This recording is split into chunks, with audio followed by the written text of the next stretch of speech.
Shall we pray together? Glorious Father, our God in heaven, thank you for bringing us to your presence one more time. The Bible says in your presence there is fullness of joy. And as we come today, let our joy be full. Let your word minister to us. Thank you, our Father. In Jesus' name we pray. We'll take the first hymn.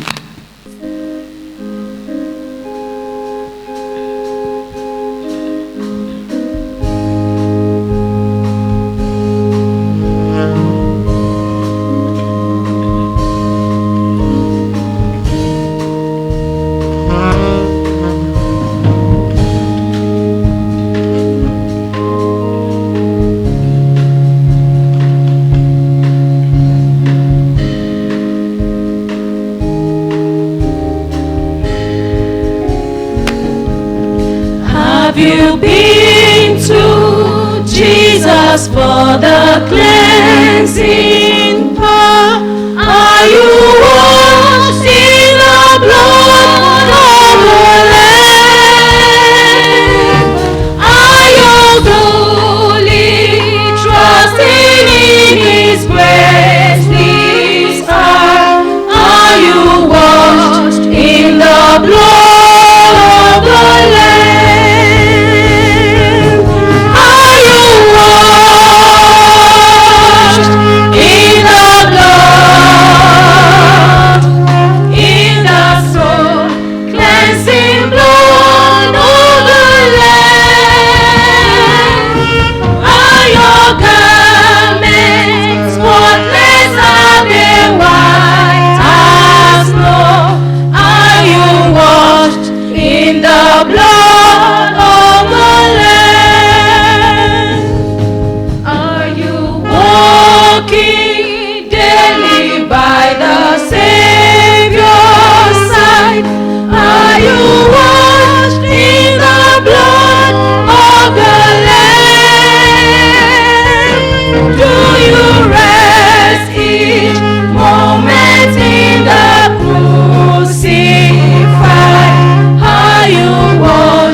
Amen. We are grateful to God for another opportunity to listen to Him speak to our lives. This morning, by the grace of God, we'll be talking about the right garment. The right garments. The last time we talked about fulfilling the mandate. And there are conditions for fulfilling the mandate that God has given to us. There are conditions for fulfilling the Great Commission. And so in following that today, we will read the Word of God, Matthew chapter 22, verses 1 through to 14. The Bible says, Jesus spoke to them again in parables, saying, the kingdom of heaven is like a king who prepared a wedding banquet for his son. He sent his servants to those who had been invited to the banquet to tell them to come, but they refused to come. Then he sent some more servants and said, tell those who have been invited that I have prepared my dinner.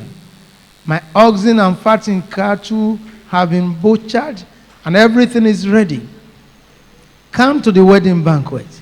But they paid no attention and went off, one to his field, another to his business. The rest seized his servants and mistreated them and killed them. The king was enraged. He sent his army and destroyed those murderers and burned their city. Then he said to his servants, the wedding banquet is ready, but those I invited did not deserve to come. So go to the streets. So go to the street corners and invite to the banquet anyone you find. So the servants went out into the streets and gathered all the people they could find, the bad as well as the good, and the wedding hall was filled with guests. But when the king came in to see the guests, he noticed a man there who was not wearing wedding clothes. He asked, how did you get in here without wedding clothes, friend? He asked, how did you get in here without wedding clothes, friend? The man was speechless. Then the king told the attendants, tie him hand and foot and throw him outside into the darkness, where there will be weeping and gnashing of teeth. For many are invited, but few are chosen. Praise ye the Lord. The Lord Jesus is fond of speaking in parable. And this is to show the mystery of the kingdom. Here he's talking about the kingdom of God and about the activities of the kingdom of God. In this story that we have just listened to, there is the story of a king, a very great and important king, organizing a wedding banquet for his son, and invited very important personalities, people who he would like to be at the feast. But at the time the feast was up, many of the invitees refused to attend. In fact, some of them, instead of not attending, they still maltreated his servants.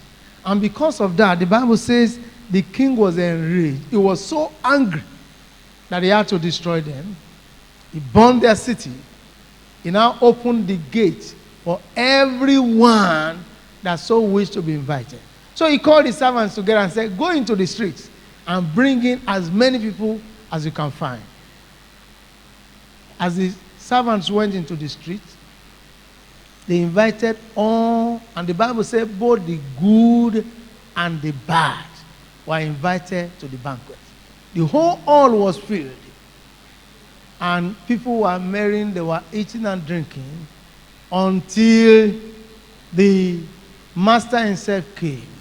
The king himself entered and he was greeting and inspecting the guests. Suddenly, he noticed one man who was there without wearing a wedding cloth.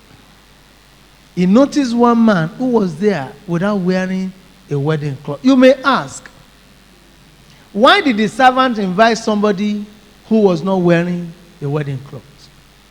You may ask again, why did the gate men allow the man who was not wearing the wedding clothes to enter? And one may ask again, why is it that no other person discovered the man without the garment until the king himself came and discovered? And this is the mystery that Jesus Christ wants us to know about the kingdom of God. Now, the king in this story is God Almighty himself. And his son that is organizing the wedding banquet for is Jesus Christ. The bride of the Son is the church of God. And therefore, what we are talking about now is the gospel offer. Is the gospel offer. God offers his gospel to everybody in the world. No wonder the Bible says in John 3:16, for God so loved the world that he gave forth his only begotten Son, that whosoever believeth in him shall not perish, but have everlasting life. Again, in the book of John, chapter 1, verse 12, the Bible says, as many as believe in him, he gave power to be children of God. So God is not discriminating. God is not separating. God is inviting everyone to his kingdom. But there are conditions to enter into that kingdom. And that is the condition we are talking about today. Anyone who will come into that kingdom, anyone who will come for that dinner that the Almighty himself has organized, that person must be wearing the right garments. What now is the right garment? What is the garment that we are expected to put on if we must come to the banquet of the Master? One, you must believe in Jesus and give your life to him.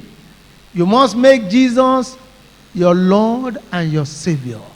When you do that, you move ahead by becoming a disciple of Jesus and following Jesus every day. Following the footsteps of Jesus day by day. The Bible tells us here that all of them were brought into the hall. Everybody is brought into church today. But do you know there are hypocrites in church? There are people who are representing the devil in church. Everybody knows what the church is for. That the church is the household of God, where children of God are expected to be. And therefore, when you come into the church, you are supposed to lay down all the garments of sin. Every act of sinfulness, you are supposed to lay down. And that's why I was asking the other time. You will ask, why is it that the disciples allow somebody without a garment to come in? We allow everybody to come into church today. Good, bad, Christian, not Christian, people who love God, people who don't love God. Because we believe that by the instruments of the word of God, they can be transformed. But when people come into church and their life is not transformed, they do not have the right garment. When people come into the kingdom and their lives are not transformed, then they are not qualified to be part of those who will celebrate with the Master. And so, when that man entered, he already slipped in and he was doing like everybody was doing. In the church today, we have many persons who come into church and they do all that we do. They know how to sing, they dance with us, they speak our language, they read the Bible. In fact, some of them speak in tongue. If some of them are praying, you will think heaven will fall. But they don't have the right garment. And so can I warn you, brethren, don't be deceived by activities of people. Don't be deceived by what people are doing. What God is interested in is the life of people. Is your life representing Jesus? Have you laid aside, like that song that we took, said, lay aside every garment of sin. And so today, the message is, anyone who will come into the banquet must lay aside the garment of sin. You must flee every appearance of sin. You must get away from every ungodly group. You must get away from deceit and lying. The Bible says no liar will get to heaven. And so, brothers and sisters in the Lord, God is expecting that you bear fruit. Fruit that will meet for his assignment. God is expecting that all of us should come in and be like Jesus. How do we be like Jesus? Once again, let me remind you, you accept Jesus as your Lord and Savior. You allow the Word of God to transform your life by reading, by studying, by memorizing, and by fellowshipping with brethren. Again, you have the right garment by representing Jesus everywhere you go. Let others see Jesus in you. Do they know you as a child of God in your family, in the area where you live, in the place where you walk? Your garment must be correct. This hypocrite enter into the church. The master himself discover him. You can hide from everybody. You can even hide from the pastor, but you cannot hide from God. The master, the owner of the church, knows those who have the right garments and those who do not have the right garments. If you don't have the right garments, I call upon you today. It's very simple. Just see yourself as a sinner that cannot help himself or herself. Look up to Jesus and call him to help you. He's ever ready to help. And as you look unto him, confess your sin to him, repent of your sin, and ask him to lead you on. That's all you need to do. And the filthy garment will be taken away with brethren. As you do this, the Lord God Almighty will breathe upon you. The Holy Spirit will empower you. And then your garment will remain white and clean all the days of your life. Can we take the refrain of that song one more time? Have you been to Jesus for the cleansing blood? Are you washed in the blood of the Lamb? Are your garments spotless and His ways His love? Are you washed in the blood of the Lamb? Are you washed in the blood, in the soul cleansing blood of the Lamb? Are your garments spotless and white as snow? Are you washed in the blood of the Lamb? Father, here we are in your presence, asking that you cleanse us, asking that you wash us, asking that you purify us. Father, help us in Jesus' name. Let us be able to represent you all our days. We ask that every filthy garment you will remove, and you will grant us the garment of purity in the name of Jesus. Thank you, our Father. In Jesus' wonderful name we have prayed. Amen.